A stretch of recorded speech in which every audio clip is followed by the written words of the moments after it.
A lot of guys, they look for jobs like they're looking for a dentist.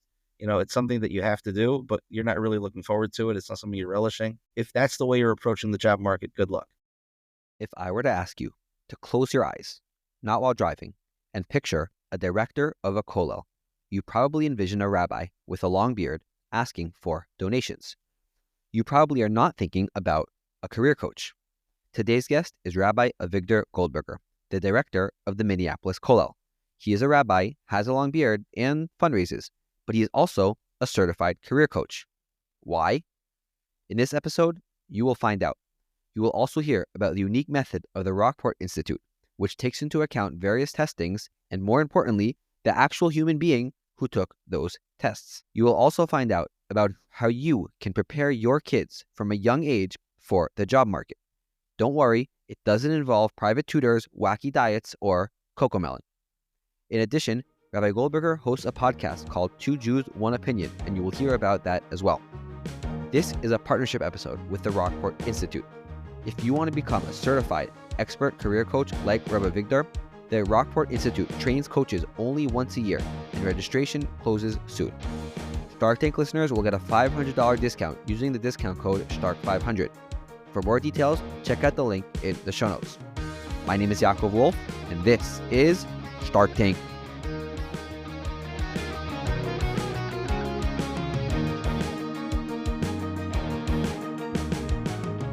Avigdor Goldberger, welcome to Shark Tank, and thank you so much for joining us today.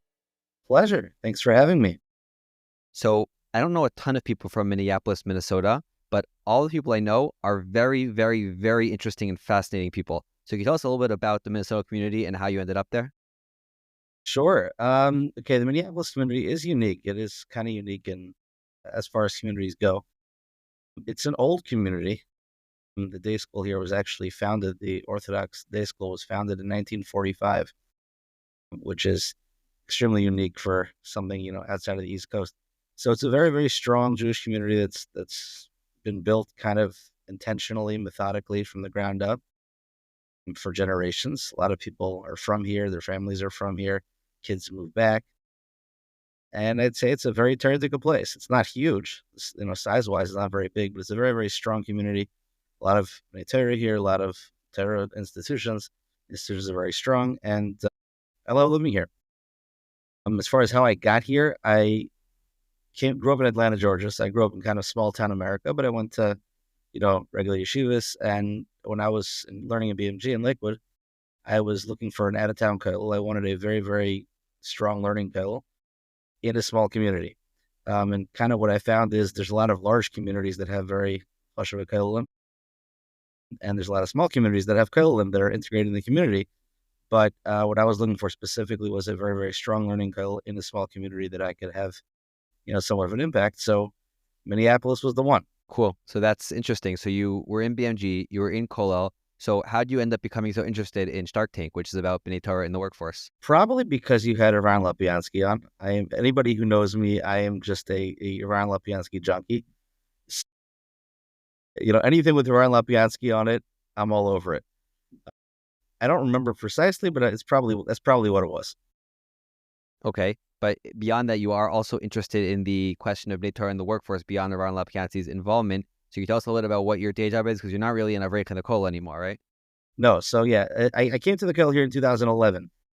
2015, the previous Hirsch kollel, who kind of ran the business side of things, left. Actually worked for BMG in Lakewood. So he called me in one day. I was again, I'd been here for 4 years. I was probably 29 years old at the time, something like that. And he said, "I'm leaving. You're taking over." And I said, "I have no idea how to run a business. I don't know anything. I don't know what P&Ls are. I don't know what, balance sheets are. I don't know any of this stuff." He said, "Don't worry, you'll figure it out." And, I spoke to Rosh Hashiva about it, and that's what we did. So in 2015, I basically took over the running of the kollel from a business standpoint, and I've been doing that ever since. And what does that job entail? What does it mean to run a kollel? What's your day-to-day like? Well, it's, I always joke around when I depending, people ask me what I do. So if I want to impress them, depending who they are, I say, I'm a CEO of a nonprofit with a $1.2 million annual budget and $5 million real estate portfolio. If I don't want to impress, I'll say I'm an olive oil. I think people sometimes assume that like nonprofits run themselves and businesses run themselves. They don't. Uh, so it is a full-time job, obviously, running a business. Everything that's entailed in that.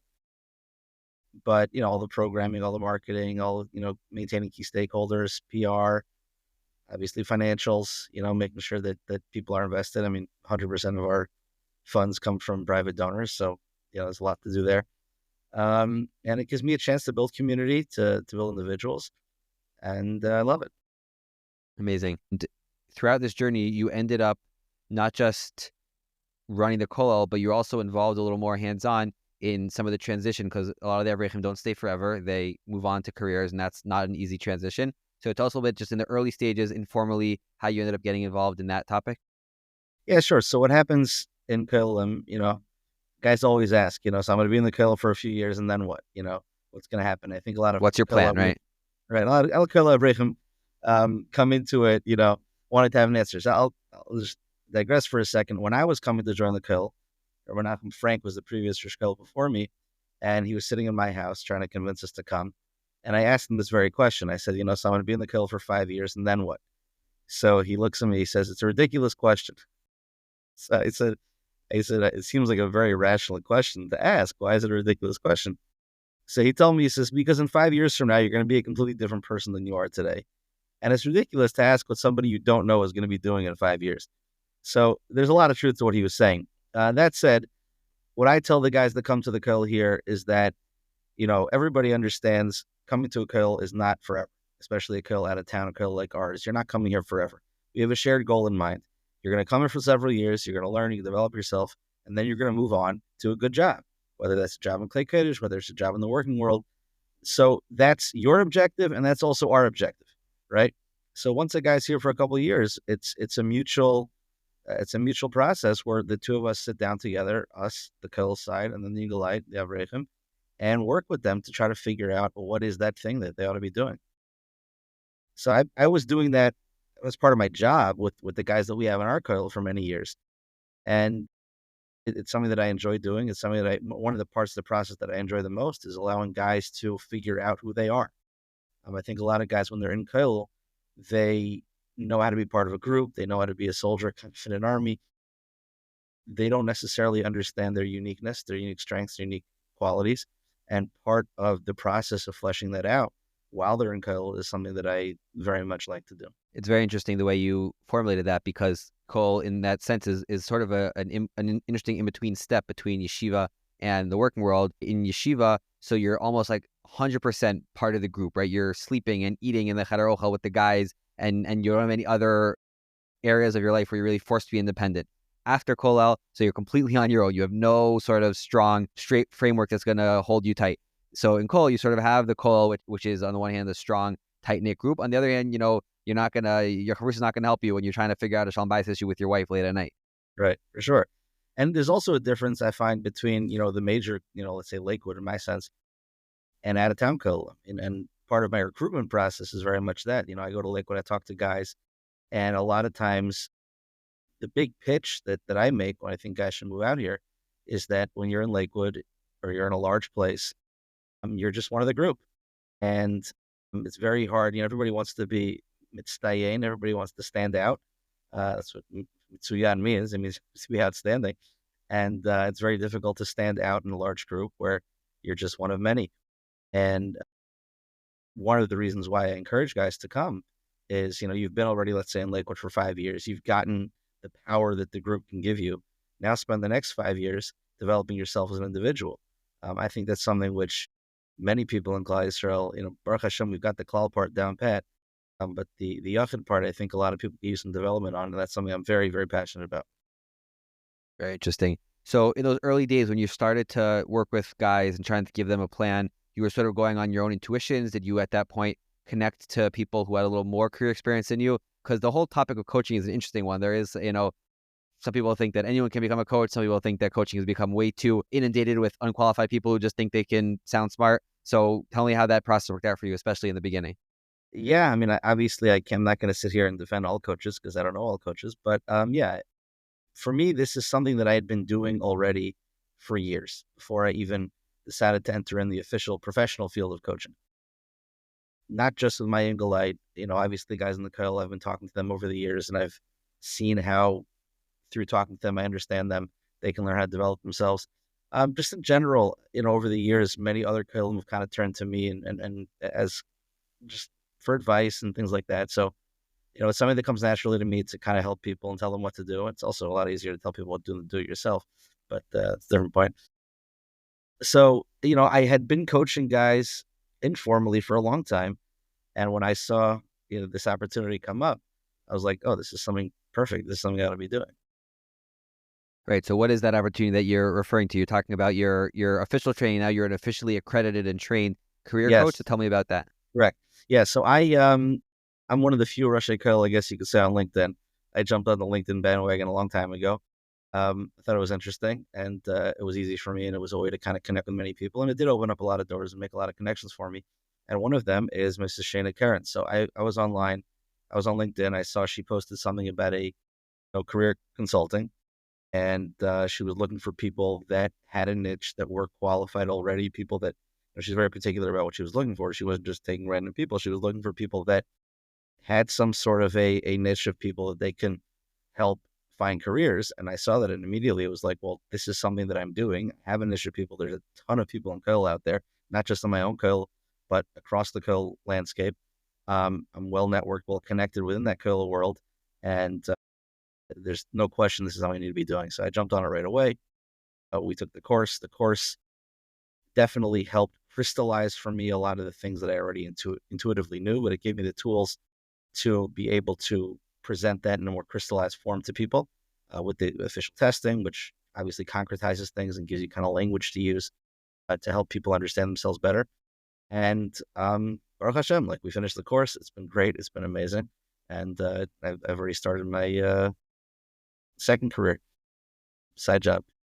So there are a lot of like tests out there that you can do online. Some of them cost a little bit, some of them are free. The test that you guys use to really determine and help and use as a tool, what is it about that test that's unique? Because again, a human person is so complex. So how can you start to pull from their mind and their brain and their soul within a few short minutes on an online test? What are the most important data points and questions that we need to be asking and thinking about? Correct. So let me just give you an example of what happens, what I've found with guys that are leaving Kollel, they're trying to go out in the world, and what resources were available to them until now, and what I can provide them. So let's say you have a guy coming out of Kollel. He has no idea what he wants to do. He knows he needs to make money. He needs to make a parnasa. He really has no idea what he's trying to do. A lot of guys, they look for jobs like they're looking for a dentist. It's something that you have to do, but you're not really looking forward to it. It's not something you're relishing. If that's the way you're approaching the job market, good luck. So what ends up happening is they go to, let's say, recruiters, and the recruiters will say, okay, what's your experience? What's your background? What's your resume? And they'll show the resume, and it shows they did a summer job working for a construction company or something. And then all of a sudden the recruiter is going to offer them a bunch of construction jobs. There's really nothing on the resume that speaks to what they should be good at, right? So that's not very helpful. Then they do an online test, and it comes out and says, okay, great, you'd be good at HR and nursing. It's like, okay, I'm coming out of Kollel. I'm not going to nursing school. I don't even know what HR means. The problem is that, yes, there are resources out there, but nobody was translating those resources in the language that Inglite spoke. And that's what was happening. Guys were going out, and even if they were taking advantage of the resources that existed, it didn't mean anything to them, and it left them no better off. So what ended up happening is that guys would just, take whatever was available to them. My neighbor has a business doing whatever. Should I join my neighbor's business? Like, with no thought to, like, whether that was a fit for them, wasn't a fit for them. So, having somebody who understands them, who understands what it means to be an Africh, understands the world, understand what's out there, a human being, the testing is a tool that we use. The testing is not all of it. The testing gives us some helpful information, but everything has to be taken with a grain of salt. Another example that I would give is that, many guys come out of Kollel, they want to go into Klei Kodesh, they want to be Rebbeim, and that's wonderful, and that's fine. I had a client who, he'd been a Rebbe for several years, and he reached out to me, wanted to get some consulting. So, we got on the phone, and I'm like, so let's Zoom, actually. And I'm talking to him, and I said, like, what's going on? Like, so it comes out, his money situation was fine. He didn't really need money. He wasn't being driven by money. His wife had a good job. And he really said the problem is my manal. I don't like the school I'm in. I don't like the manal I'm working with. So I said, okay, fine. So you live in a place, there's a lot of schools. Just go find another job in another school. Like, why are we talking? Right. And at first he didn't really know the answer to it. And we drilled down more and we finally got to the point where he's like, well, I'm not sure if I really want to be a Rebbe. Right. And, by the time we fleshed it all out, it turns out, he's not so suited to be the type of Rebbe that he wants to be. He has certain challenges and we were able to take a look at them and he understood it. Again, my goal is not to tell people things they didn't know. It's to help people understand things that they intuitively do know, but they can't really put their finger on it. And he basically realized he likes the idea of him being a Rebbe, but he doesn't actually like being a Rebbe. That's something that an online test wasn't going to show him. That's something that a recruiter is not going to show him. That was something we were able to flesh out in the course of the conversation. Now, that said, he might still decide he wants to be a Rebbe. In other words, he might decide, yes, maybe I'm not perfectly suited for it, but it's important enough for me to be a Rebbe and I'm adequate enough at it that, it might not get better. I'll probably live with the same frustrations that I have now, but it might be worth it. Fine, that's his decision to make. People are human beings. Just because an algorithm spits out and says you should be X, Y, and Z, there's so many different factors that go into it. So having somebody who's able to understand the big picture, no online test can replace that. No, fly-by-night consultant can replace that. A human being who has experience, understands people. Look, ideally, everybody had a Rebbe who can do that directly to themselves. In the absence of that, and I'll say straight out, Rebbeim are wonderful and helpful. Sometimes they are, sometimes they aren't. Meaning, for example, another client that I was working with, so he was struggling being a Rebbe. It didn't work out. He tried it for a year and it really didn't work out. So he went to his Rebbe and his Rebbe said, okay, go to work. Okay, fine. That was the end of where his Rebbe can take him. His Rebbe was able to tell him, fine, being a Rebbe is not going to work out, go to work. But then what? The Rebbe doesn't really have experience in the world. The Rebbe doesn't know what's out there. The Rebbe can just say, go to work. Okay, fine. Now I'm going to go to work. What does that mean? Where do I start? What do I do? Great. I want to jump in with a question here. So you described one attitude, which is on the far end of the spectrum, to say, going to work is like going to a dentist. I just need to do it, something that will get me a paycheck at the end of the month and buy the groceries. That's on one end. So you want to take them away towards a better place, we're saying, which is more fitting to them and gives them more self-fulfillment and joy in life. But there's another end, probably also equally unhealthy, which is an expectation that my work is going to be, I'm so passionate about it, and it's complete, these very romantic terms that some of these gurus like to use about finding your passion and loving your work, and you're never going to work a day in your life because you're so happy and so blah, blah, blah, blah, blah. So how do you approach that issue? What is the goal, the healthy goal that a person should strive for in finding the right career as far as the right amount of joy and happiness and connection that he finds? Right. So the thing that I'm always looking for, first of all, there's another point also that I like to make with guys is that, especially that of an Torah, they're coming at it and, rightfully so, they have an attitude of, I'm here to get into Elam Haba, which is true. I mean, that's why we're here on this planet. We're here to get into Elam Haba. And what I like to tell guys is like, yes, you know how to get into Elam Haba, Baruch Hashem, you've got that part figured out. Now let's figure out how you're going to get through Elam Haza. Like that's the goal now. So what I like to do is I like to show guys, everybody has their unique thing they have to offer the world. Everybody has something that they're uniquely good at, their set of skills that they can offer the world. Once I show people what that is, and I tell them the world needs this, right? And you're uniquely suited to fill it, that's the marriage that I'm looking to find. No job is perfect. Every job's going to contain things you don't want to do. My job, there's certain things I can't stand. I don't really love fundraising, to be honest, and it's a big part of my job. But at the end of the day, understanding the bigger picture, what I'm accomplishing, what I'm able to accomplish, that's important. So what I like to do with guys is I like to describe to them, so for example, a guy comes out, one of the guys that I work with, his unique perspective is to be able to help individuals one-on-one solve complex problems in an empathetic way. That's a unique skill set. Not everybody can do that. Now, what does that look like in the working world, right? So we went through a whole bunch of different industries and talked about what that looks like. And anything from, obviously being a therapist to running a funeral parlor, right? It's dealing one-on-one with individuals there's a lot of options out there, but if a person understands where their unique skill set is, where the world needs them, then they feel fulfilled. They feel like I'm doing something that the world needs me to do, as opposed to I'm doing something to get a paycheck and I don't even know why I'm doing it. However, I won the lottery and I can go back to doing something else. That's cool. I appreciate that. And with regards to the testing itself, what's like, again, there are a million ways that you could try to call certain data points from a standardized test, especially if you're coaching someone who you don't necessarily know well from before. So you want to be able to get to the most important data points as far as their unique traits and personalities. Can you tell us a little more about the system that the Rockport method uses in order to focus on the right things within these tests, in addition to what you described before, is taking whatever data and matching it into the person. It's an actual human with an actual life and culture and religious viewpoints. That's a very important part. But there's also the test itself. So what's the attitude with regards to the test and how you use it? So there's this whole series of tests. Honestly, some of them I value more than others. Like some of them I don't even look at much. But some of them I value more than others. Obviously, the personality stuff. You have a basic understanding of people's personality traits. That's very, very helpful to understand somebody in a general sense. It's helped me just Can kind of you work. give a more specific example? Like what is a Yeah. personality trait? What's an example? Okay. So let me. I'll take a couple of minutes, but it's worthwhile.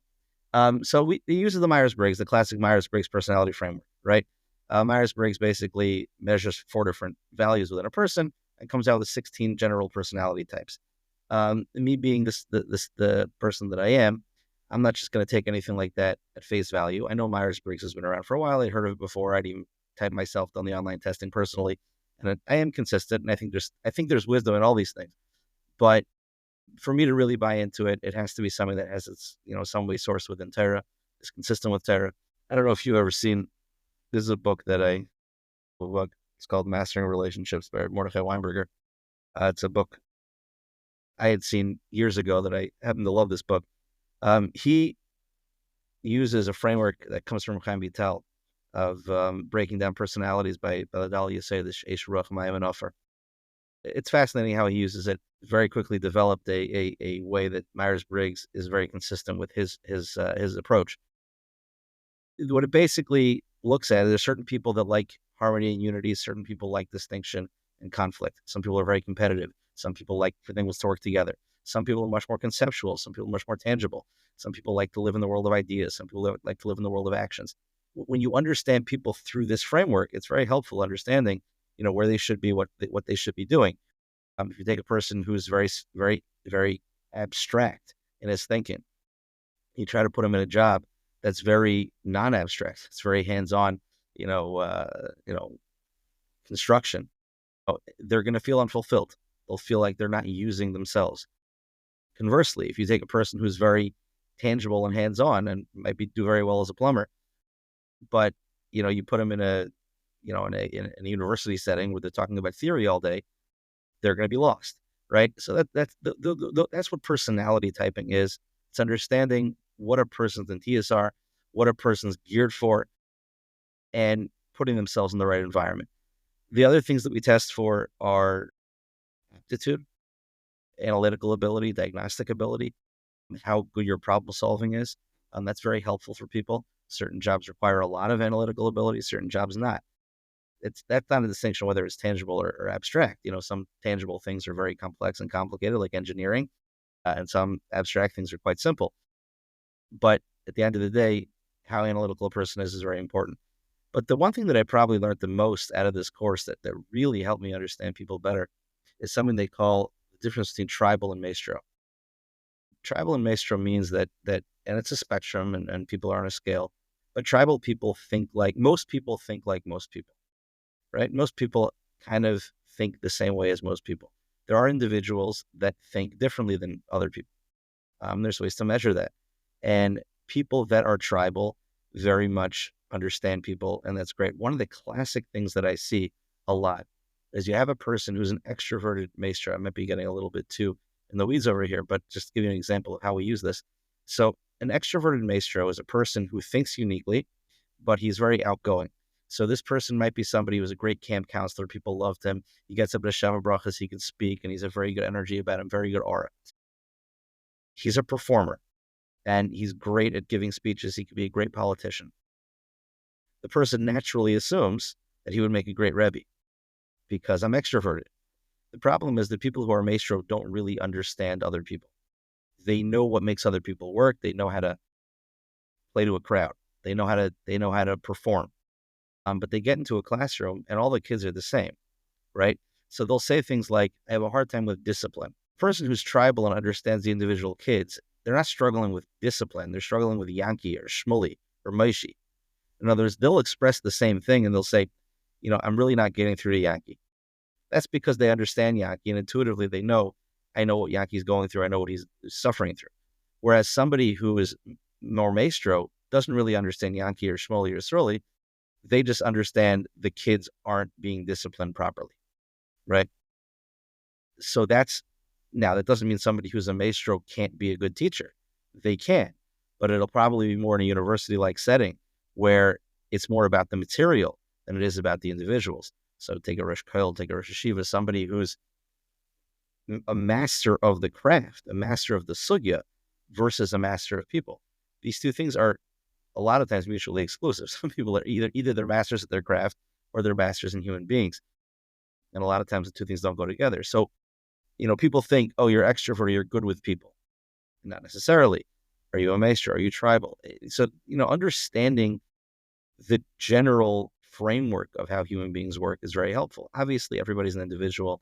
Obviously, we're not putting people into buckets, but there's a million points on the map that you can put people on, everybody can be on. But understanding what the map looks like is something very helpful and to help guide people in the proper way. So I could imagine someone sitting in a session with you after doing the test and you sort of analyze the results. So one reaction, and hopefully we'll get this most of the time, is, oh my gosh, that is so perfect of an explanation. And it really clicks. And that's really what I've been looking for all along. And I'm so appreciative they were able to bring that out. Another reaction could be a little harder to deal with, which is someone says, I don't think so. You called me an XYZ and you think that I would be good in this profession, but I don't know. I don't really see myself that way. So what do you do when that comes up, when a person's data points that you see on your end of the testing doesn't really click with the actual human being who's sitting in front of you? Right. So I actually don't. So I usually get all the information. I get, people give me a questionnaire. They give me information about themselves. I have an initial meeting with them. I get all their testing results. And what I sit down and I do before I meet the person is I look for discrepancies. I look for things that don't fit. I look for things that maybe, aren't natural fits with each other. And what I do when I go into the session is instead of telling people things, I ask questions. And I say, describe this to me, explain this to me. Explain to me why you said this. Why do you feel like you don't like trying out new things? Why do you feel like, sometimes you lose patience with people? Why do you, and I ask people to explain these things to me. And so I'm really listening to them. They know themselves better than I do. My job is not to tell them what my external opinion of them is. My job is to take the information they're giving me and put it in a package that they can understand. So firstly, before what I'm telling you now is after having conversations with people and having it click with people, I have the confidence to sit there and say, okay, this is what's going on. I would never just take a test and do that with somebody. I would always first make sure it makes sense to them. If I ever say something or ask questions and the person's like, I don't really think that's true. So instead of trying to force the issue, which doesn't help anybody, I would take a step back and say, well, okay, let's try to understand that. Why do you feel this way? Why is it? And a lot of times what you'll have with people, there are people that say naturally by nature they're one way, but certain circumstances in their life kind of force them to be a different way. They're trying to be a different way, in certain ways, and that's stuff that you can kind of flesh out. You have to be skilled in understanding people to do this in a relatively short frame of time. I happen to be, I've done a lot of it. I do understand people. I would say most people probably wouldn't be able to get it so right so well.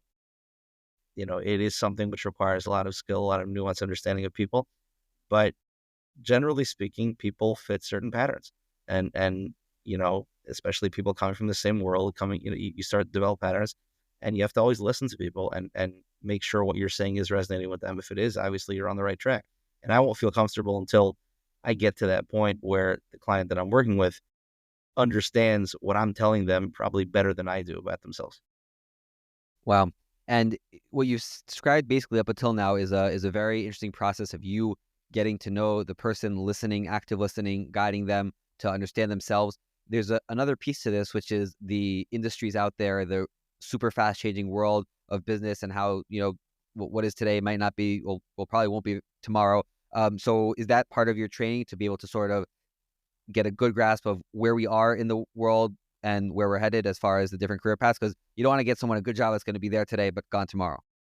So the honest truth is, I'm not a master at that, and I know I'm not a master. Meaning, I know people, I understand people, I understand what their needs are, I understand what types of jobs they'd be good at. I don't know what jobs are out there. I mean, I know to some degree, I understand the world. But I don't know every single job out there. What I recommend to people is, I say, look, here's the type of environment you do well in. Here's the type of job you do well with. Here's some examples of what that looks like. Now go talk to a recruiter, right? Now go talk to people that understand practically what that means in the job world. And now you know what you're looking for, as opposed to beforehand, they didn't even know what they're looking for. And then I tell people, even when we're done with our initial consultation, if at any point you come across a job that you think is something that works for you, give me a call.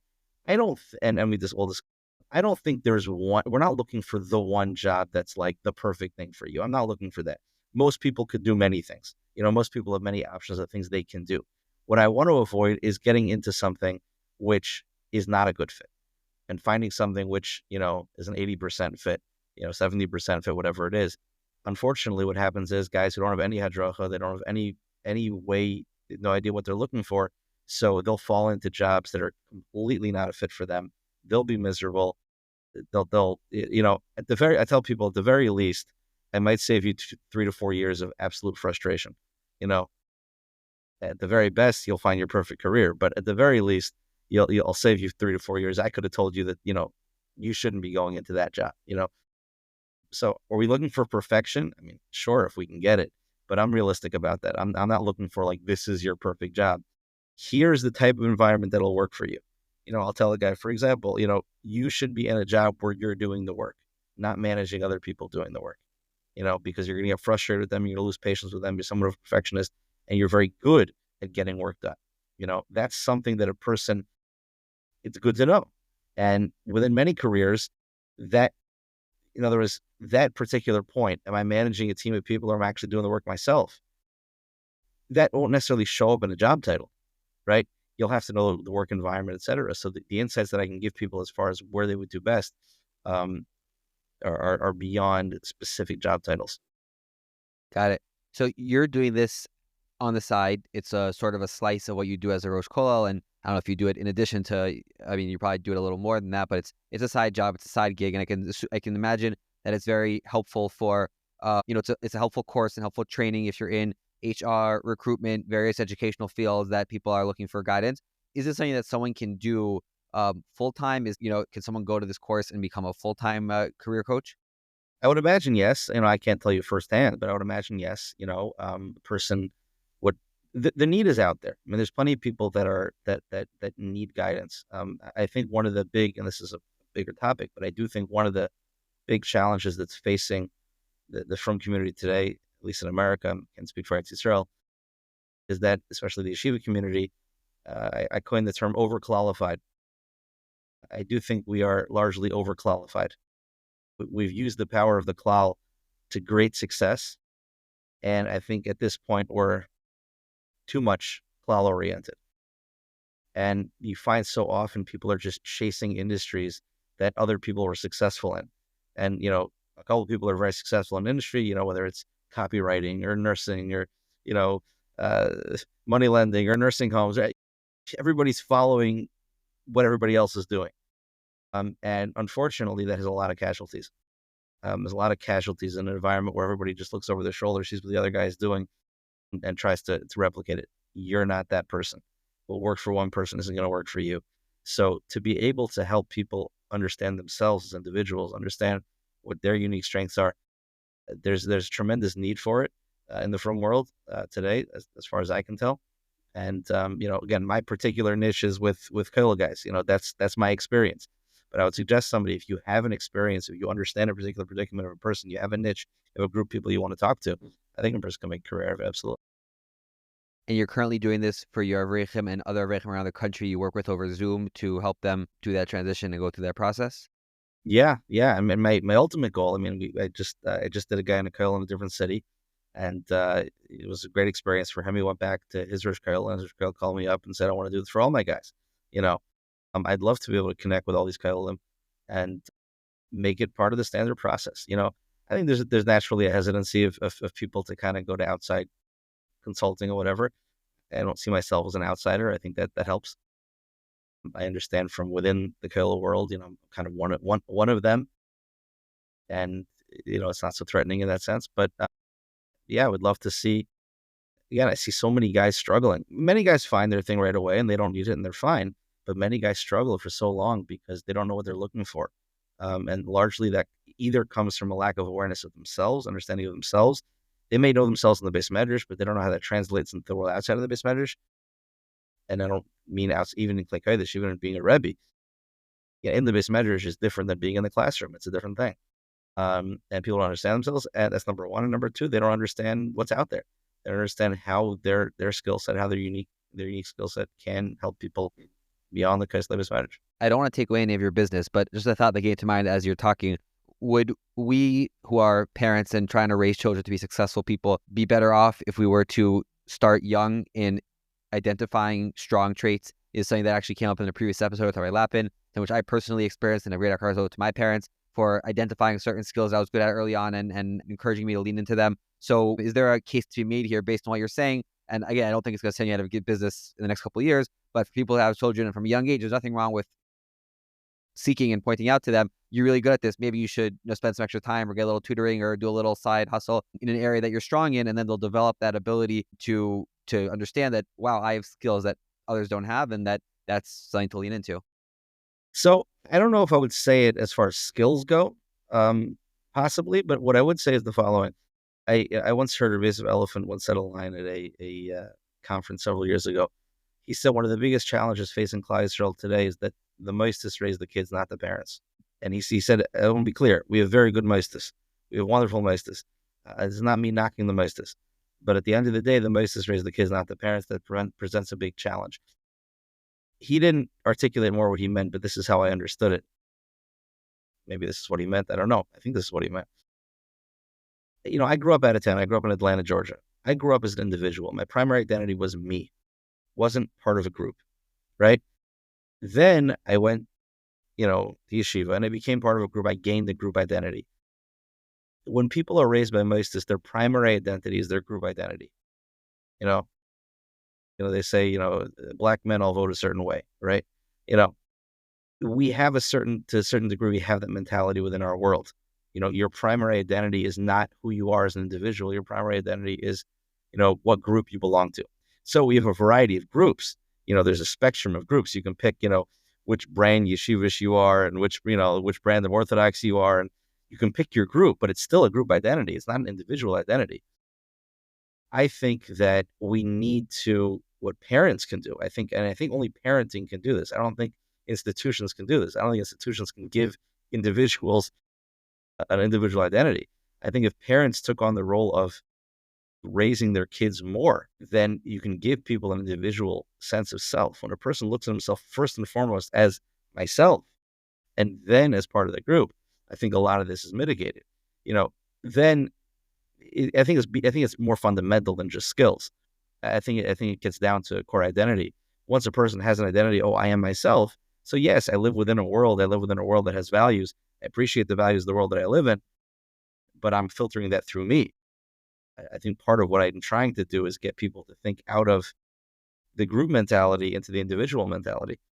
So that's definitely something that parenting and only parenting can do. Okay, there have been a lot of very interesting insights, and I really enjoyed speaking to you. But we have a few more minutes, and I do want to ask you, in addition to being a director of a Kollel, in addition to being a career coach, you also find the time to produce a very interesting podcast, which I enjoy listening to. Maybe you can tell our listeners a little bit about that, about how you make time for that and why you did it, and what they can expect from the feed. Yeah. Oh, well, thank you. Thank you for bringing that up. When I find something I'm passionate about, I just like doing it. So, I'm not so super calculated, like I have a goal with this, etc. Basically what this came out is the following. We had COVID, and then we had, October 7th, and there was a lot of talk about, Jewish unity, and as much as the world starts to hate everybody, let's come together. And I think initially there were a lot of like concerts and like solidarity rallies. And, they're fine. They're okay. They're nice. They don't really accomplish anything in a real way, because at the end of the day, the differences that divide us are still the differences that divide us. And the fact that we can come together in a tangential way doesn't really create unity. I find myself just in the position that I'm in, growing up out of town, understanding all different types of people. I grew up with all different types of Jews. My classmates and growing up were all different types. You know, Looking straight around the community here, like, I don't know that there's a single person here who can speak equally to the most yeshivish, you know, Bnei Torah, to like the people that are the most distant from Yiddishkeit. And I find that this is something that I personally am uniquely suited to deal with. I love having conversations with people that are empathetic conversations, that are listening conversations, but that are also substantive, that aren't just, oh, gee, that's nice. So I came up with this idea of Two Jews, One Opinion, where it's the name of the podcast, where basically I would sit down with Jews, different backgrounds, and have these conversations, pick different topics and have conversations. I'm not looking for anybody to compromise on anything. I'm not looking to, it's just more the human element of it. This isn't meant to be a theological debate. It's more just human. What are you experiencing? And, look, I don't pretend to think that I can change the world in a huge sense, but I do think that if we had more of these empathetic conversations, my goal is I would love for Bnei Torah to see that you could sit down with somebody who isn't from and learn something from them and understand them better without giving up your values, without compromising on your values. I would love for non-from people to see that you could sit down with, yeshivish people and Bnei Torah who wear black hats and black suits, and see them as human beings and they understand you too. That's my goal. That's my goal with this podcast. I want to talk about real issues and in an empathetic way. I'm starting off, with Minnesota people, just because that's my network. Everybody I'm having on, at least the first season of the podcast, is all local Minnesota people. And I'm looking for people that can just talk specifically, articulately, passionately about the burning questions that we have that maybe we're afraid to talk to each other about. I'm not looking to debate anybody.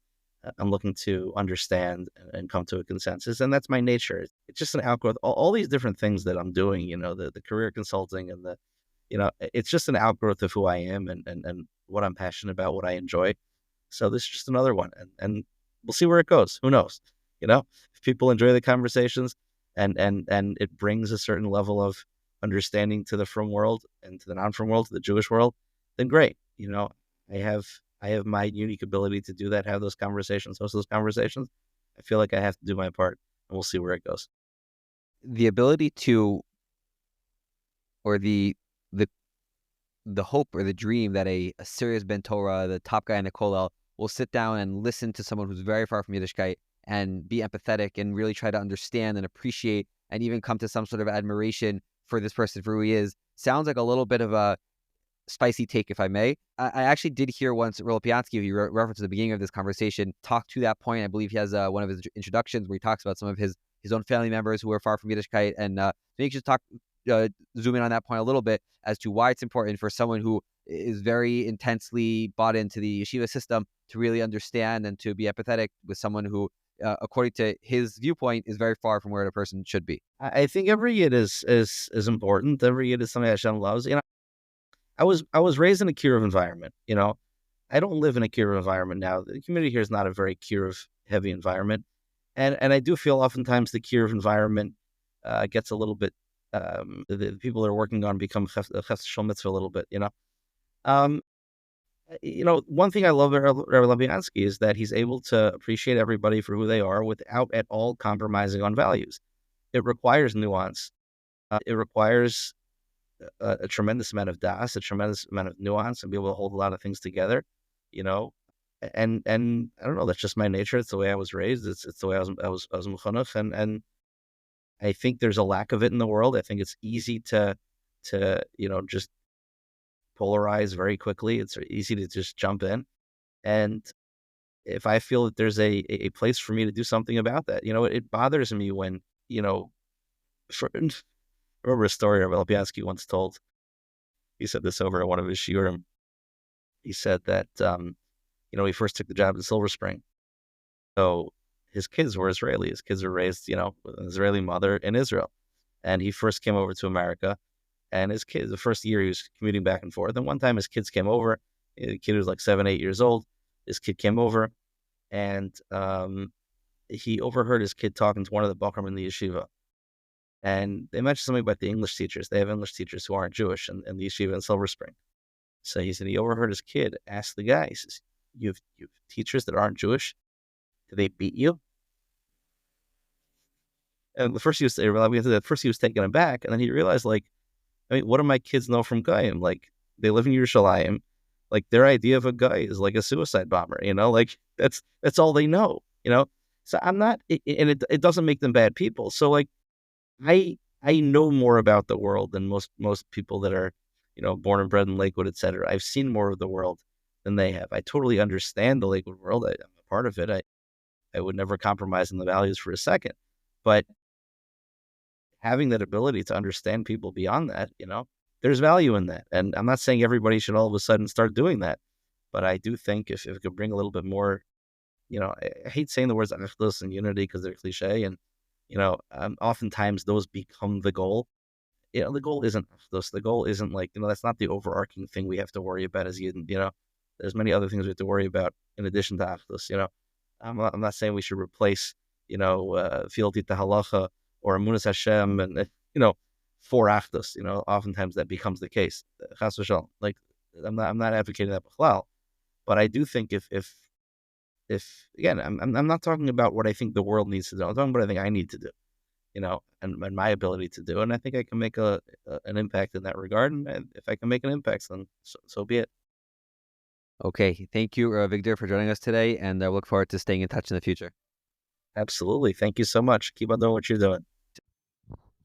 That's our show for today. If you enjoy Shark Tank, the best way to show your support is by hitting that subscribe button and leaving a 5-star review. Also, if you want to join Rabbi Avigdor in becoming a certified career coach, make sure to check out the link in the comments, where you also have access to a $500 discount to the Rockport Institute training course, which is coming up in just a few weeks.